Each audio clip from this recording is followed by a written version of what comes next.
في خلال الشهور اللي فاتت أبويا تعرض لكل أنواع الهجوم والتجاوز على مواقع التواصل الاجتماعي بدافع من أشخاص في الإدارة. ندخل في جلسة قبل ما نخرج منها ألاقي التفاصيل نازلة على المواقع بالشتيمة اللي عليها. عارف إيه الفرق؟ إن مرتضى منصور لما كان عايز يجدد عقدي بعت عربية للمنيا عشان تجيب بابا. ساعتها أنا كلمت بابا قلت له هنمضي بالرقم اللي الزمالك هيحطه. ليه؟ لأنه في تقدير في التعامل معايا. أنا اللاعب الوحيد في تاريخ الزمالك اللي اتشتم 4 مرات ورا بعض من جمهور الزمالك، وده بسبب الإدارة. أنا الجمهور يستنى ماتش بتروجيت يخلص عشان يقول لي روح يا زيزو؟ الجمهور اللي هو الحاجة الحلوة الوحيدة اللي بعاصرها في الزمالك، حتى دي خلوها مش حلوة بأن هم خلوهم يشتموا لاعيبتهم. الفلوس هي المشكلة؟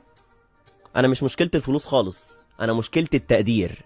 أنا مش أعلى لاعب مصري في الزمالك فيما يخص قيمة العقد، ولا حتى أجنبي، وأنا مش بقلل من حد ومش ببص لحد في رزقه. أنا اتغير عليا 7 مجالس إدارات وعمري ما تمردت، ولا غبت عن تدريب، ولا قلت بطني وجعاني، ولا رجلي مش قادرة.